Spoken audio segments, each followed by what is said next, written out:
जय हिंद। इस वक्त हमारा मौजूदगी है पटना में, और पटना में आप सभी जानते हैं कि कई छात्रों का जमावड़ा है यहाँ पे। और हम सभी परीक्षा की तैयारी करते हैं। और आप सभी जानते हैं कि वैकेंसी कब आता है। अगर 5 वर्ष का कार्यकाल है तो 4 वर्ष बीतने के बाद 5वां वर्ष में ही वैकेंसी आता है। तो अभी वही दौर चल रहा है। बिहार का जो हालात है आप सभी समझ रहे हैं कि मतलब चुनावी वर्ष चल रहा है। तो इस वर्ष में कई सारी वैकेंसी जो आई हुई है, जिसके सिलसिले पर हम बात करना चाहते हैं। और जो राजनीतिक का जो आका है वही 5वीं वर्ष में ही एक्टिव होते हैं। तो अभी कई सारा जो पार्टी है वो मतलब वो उभर कर सामने आए हैं, जिसमें पीके का नाम आता है, प्रशांत किशोर का। तो उसी सब मुद्दे पर हम बात करने का प्रयास करते हैं। तो आप बताइए कि पीके को आप किस रूप में देखते हैं, प्रशांत किशोर को? प्रशांत किशोर बिहार के लिए एक नया चेहरा है और वो अपना काम कर रहे हैं, अच्छे तरीके से कर रहे हैं। और वो जो बात कह रहे हैं एकदम बिल्कुल 100% सही कर रहे हैं, जो भी बात कह रहे हैं। कैसे सही कह रहे हैं? वो बोल रहे हैं कि मैं अगर बन गया तो अगले 3-4 घंटे में दारू शुरू हो जाएगा। तो क्या ये सही बात है? देखिए, दारू को चालू करना कि ना करना वो सही है कि गलत है ये तो मैं नहीं कह सकता हूँ, लेकिन वो अगर दारू को चालू करने के पीछे का रीज़न दे रहे हैं कि बिहार में दारू मिलता है इसीलिए मैं ऐसा कह रहा हूँ, ताकि सरकार को भी राजस्व में फ़ायदा हो, तो ये बात बिल्कुल सच है कि दारू तो गली गली में मिलता है, घर घर में मिलता है, गाँव गाँव में मिलता है, आपको होम डिलीवरी हो जाएगा। तो ऐसे दारू बिकने से अच्छा है कि खुल के दारू लाइसेंस के साथ बिके, ताकि राजस्व का पैसा सरकार के पास जाए, ना कि किसी बिचौलिए या नेता के पास जाए, या फिर जो बड़े बड़े माफिया, शराब माफिया, वो करोड़पति बने। तो एक ही आधार पे आप पीके को पसंद करते हैं, यही ना? नहीं नहीं, ये आधार नहीं। आपने सवाल पूछा कि शराब चालू करेंगे, आधार तो बहुत है उनका। पसंद मैं करता नहीं हूँ, मैं ऐसा नहीं बोला पसंद करता हूँ, मैंने बोला कि उनका बात बिल्कुल जायज़ है, सही है। वो जो भी बोलते पलायन आपको क्या लगता है कि इस बार उनकी सरकार जो है बन जाएगी, या अच्छे खासी सीट के रूप में वो सामने आएंगे? नहीं नहीं, मैं बिल्कुल ये भी नहीं कर रहा हूँ। मैं कह रहा हूँ कि जो वो कह रहे हैं वो सही कह रहे हैं। पलायन सही में है बिहार में, और शिक्षा पे काम सही में जो है सही तरीके से नीतीश जी ने नहीं किया। शिक्षा पे उनको करना चाहिए था। बाकी नीतीश जी का जो कार्यकाल रहा 2005 से लेकर अभी तक का, वो बेहतर रहा। और अब आगे क्या होगा वो तो बिहार की जनता बताएगी। हम मतलब तो आपका कहने का मतलब है नीतीश जी का जो कार्यकाल रहा ये 15 वर्ष का, 15 वर्ष का ना? तो ये 20 वर्ष का, सॉरी 20 वर्ष का, तो ये बहुत अच्छा रहा। तो कैसे अच्छा रहा? देखते हैं कहीं कहीं जो है राष्ट्रगान शुरू है, वहाँ पे ताली बजाने लगते हैं। ये तो अच्छा तो संकेत है नहीं। नहीं, तो वो उनके स्वास्थ्य को लेके है। अब वो बूढ़े हो चुके हैं तो स्वास्थ्य तो बिल्कुल ही गड़बड़ होगा, सबका होता है। तो स्वास्थ्य पे किसी का मजाक उड़ाना या स्वास्थ्य पे किसी का टिप्पणी करना ये बिल्कुल ही गलत है, क्योंकि बहुत सारे लोग अस्वस्थ है। कोई बेल पे आके, मतलब स्वस्थ के बहाने बेल पे घर में आके बैठे हुए हैं, तो ऐसा तो बहुत लोग बोल सकते आप प्रशांत किशोर को किस रूप में देखते हैं, कैसे देखते हैं, बताइए? फिलहाल जो बिहार का चुनाव चल रहा है उसमें हम सिर्फ प्रशांत किशोर को राजनीतिक मोहरा समझते हैं। देखिए, सबसे बड़ी बात है, समझने वाली बात है कि किसी भी राज्य का जो विकास का आधार है ना, वो सड़क, स्वास्थ्य, शिक्षा ही है। ये 3 चीज़ है। अभी जो हालात है बिहार का, अगर 2005 से पहले का अगर आप स्थिति देखेंगे और अभी का वर्तमान स्थिति देखेंगे, तो आप खुद ये अपने आप में आंसर ढूंढ लेंगे और आपको प्रश्न पूछने की कोई ज़रूरत नहीं है। बिहार का मौजूदा हालात 2005 से कई गुना बेटर हुआ है, और माननीय नीतीश जी के जो नेतृत्व में केंद्र के साथ कदम से कदम मिलाकर बिहार काफ़ी आगे बढ़ रही है, और आगे भी बढ़ती ही रहेगी। आशा तो हम लोग यही कर रहे हैं। तो जहाँ तक प्रशांत किशोर की बात है, चुनाव है, लोकतंत्र का महापर्व है भाई, सब लोग चुनाव लड़ते हैं। आपको क्या लगता है इस बार प्रशांत किशोर को कितना सीट आएगा? देखिए, ये तो हम नहीं कह सकते, ये तो जनता का अपना मत है। आपका क्या राय है? सीट में ये भीड़ और ये प्रयास उनका तब्दील होगा कि नहीं, ये तो मुझे शंका लग रही है। प्रशांत किशोर बोले हैं कि अगर मेरा 130 या 140 सीट आया तो मैं सबसे बड़ी हार मानूंगा। इस पे आप क्या कहना चाहते हैं? ये अगर 130 सीट आ जाएगा क्या? नहीं, मेरे समझ से तो नहीं आएगा। क्योंकि प्रशांत किशोर वोट जरूर काट लेंगे, लेकिन सीट आना मुश्किल है उनके लिए। सीट नहीं, 130 सीट बोल रहे हैं कि 130 से 140 सीट के बीच आएंगे। नहीं आएंगे। मजाक कर रहे हैं, ऐसा थोड़ी ना। 130 सीट इतना आसान है। आप पहली बार चुनाव लड़ रहे हैं और आप कहेंगे कि 243 में जो है सो हम 130 सीट ले लेंगे। तो काम किया है, जब काम करने वाला यहाँ पर नेता है तो फिर जो पहली बार चुनाव लड़के आप जो जिस मुद्दे पे आप चुनाव वोट मांगने जा रहे हैं, वो इस राज्य की जनता उस मुद्दे को भली भांति जानती है और उस मुद्दे का सॉल्यूशन भी अब होने की कगार पर है। जी अच्छा, आप बताइए आदर्श जी, राहुल गांधी जी जो है अभी वोट जोड़ो यात्रा को लेकर के इस सिलसिले में कई मतलब बात बोले हैं, जिसमें एक बात बोले हैं, ये तेजस्वी जी बोले हैं कि जो मैं करना चाहता हूँ, जैसे मैं डोमिसाइल लागू करना चाह रहा था, नीतीश कुमार ने जी ने लागू कर दिया। फिर बोले कि मैंने बोला कि बिजली फ्री कर दूंगा, तो फिर 125 यूनिट बिजली फ्री कर दूंगा।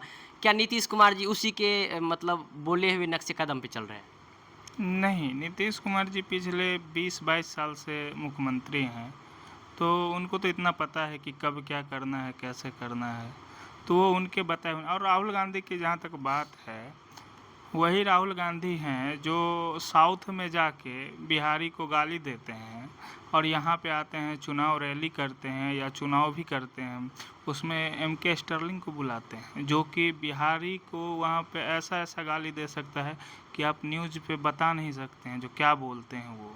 और वही एमके स्टर्लिंग आके बिहार में, शायद मेरे को ध्यान है, अभी 2-4 दिन पहले सुपौल में आए थे वो प्रचार करने के लिए स्टर्लिंग। तो राहुल गांधी को ऐसे भी कोई सीरियस नहीं लेता है इधर, मेरे समझ से।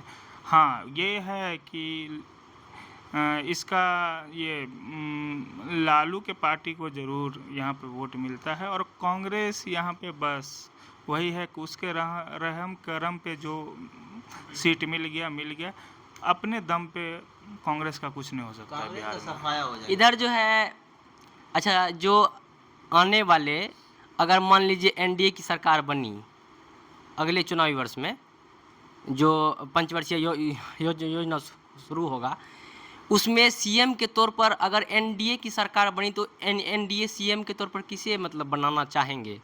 फिर से नीतीश कुमार ही मतलब रहेंगे? ये जो चुनाव अभी हो रहा है 2025 विधानसभा बिहार का, ये face to CM Nitish Kumar का ही रहेगा फिलहाल, क्योंकि ना मतलब उनका तो दिमागी हालत या तबीयत कह सकते हैं बिगड़ जाता है, अच्छा तो है नहीं, तो फिर कैसे 5 साल वो संभालेंगे राज्य? जिस तरह से सुशासन बाबू के नाम से वो विख्यात है, तो बिल्कुल उन्होंने सुशासन का मतलब क्या?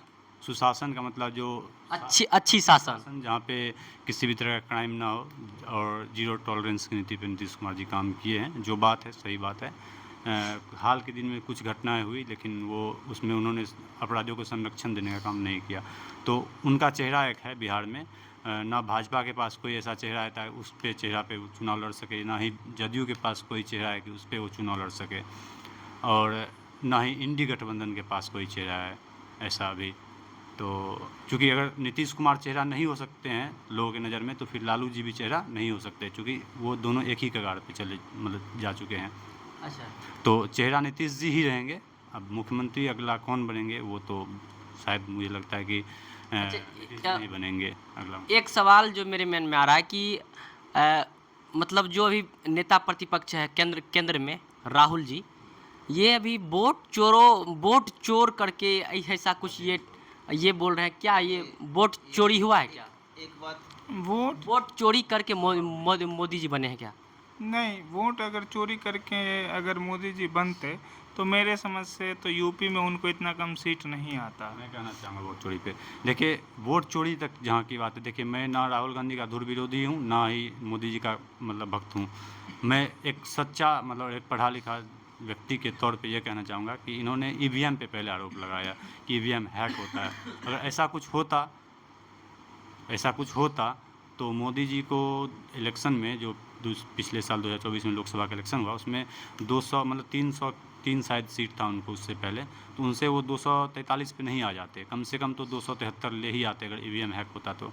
उसके बाद उन्होंने ईवीएम हैक का बहाना छोड़ा, फिर उन्होंने बहाना बताया कि ये वोट चोरी करके बने हैं जी। अरे भाई, वोट चोरी करता तब तो और ज़्यादा सीट आता। वोट चोरी होता है। लेकिन अगर चुनाव आयोग से पूछा गया इसका जवाब तो स्पष्ट तौर पर तो वो नहीं बता पाए हैं कि वोट चोरी नहीं हुआ है। वो स्पष्ट तौर पे ही बताए हैं, और समझने वाले नहीं समझ रहे तो अलग बात है। वो हर चीज़ का डाटा दिए हुए हैं मतलब अपने साइट पे, तो ऐसा कुछ नहीं है कि उन्होंने नहीं बताया। चुनाव आयोग ने जो भी चीज़ बताया है, चुनाव आयोग ये भी कहें कि अगर किसी को आपत्ति है तो वो बड़ी अथी कर सकता है, वहाँ पर आवेदन कर सकता है, इस तरह की बातें चुनाव आयोग के सामने रख सकता है। अभी तक का जो डेटा है उसके अकॉर्डिंग ऐसा एक भी आपत्ति नहीं गया है। सिर्फ ये लोग बरगलाने का काम करते और कुछ नहीं करते। आपने कहा 2019 के 24 के लोकसभा चुनाव में कि संविधान खतरे में है, खतरा खतरा खतरा खतरा कह करके आप क्या किए?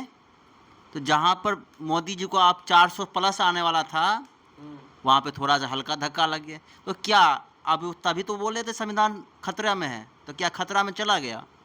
ये लोग कुछ नहीं करते, ये लोग सिर्फ खिचड़ी पकाने का काम करते बस, और कुछ नहीं। तो आदर्श जी आप क्या कहना चाहते हैं इस पर? क्या? आप क्या कहना चाहते हैं वोट चोरी पर? वोट चोरी का आरोप लगा रहे हैं, चिल्ला चिल्ला के बोल रहे हैं, हल्ला हल्ला कर रहे हैं। नहीं, वोट चोरी पे तो मैंने पहले ही बोला कि अगर सही में वोट चोरी होता तो मेरे ख्याल से कम यूपी में तो इतना कम सीट नहीं आता भाजपा को, क्योंकि इतना कम आना यूपी में कोई सोच भी नहीं सकता जितना कम आया उनको। हाँ, वोट चोरी ये से, और जो चुनाव आयोग बताई हुई है सारा चीज़ डाटा वाटा निकाल के, और जिन जिन का फ़ोटो दिखाया गया है वो आके भी सामने से बोल रहे हैं। हाँ, वो एक क्लिप वायरल भी हुआ है कि एक महिला बोली है कि मेरे गांव का जो है वार्ड सदस्य वो आके बोला कि ऐसा ऐसा बात बोलना है। मिंता देवी नाम की एक बिहार की मिंता देवी मीम बना के सोनिया बोल रहे हैं, हाँ मतलब सोनिया गांधी भी, मतलब उनके गांधी परिवार के प्रियंका गांधी और कांग्रेस के और भी नेता लोग मीम बना के टी शर्ट पे मिंता देवी का फ़ोटो लगा के घूम रहे थे। तो मिंता देवी ने डांटा कि मुझसे पूछे बिना कैसे फ़ोटो लगा लिया आप।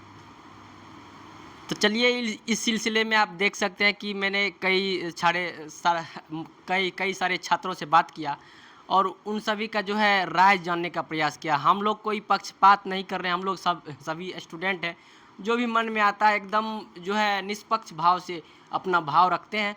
बाकी आपको कैसा लगा इसके बारे में आप कमेंट जरूर करेंगे। तब तक के लिए जय हिंद, जय भारत।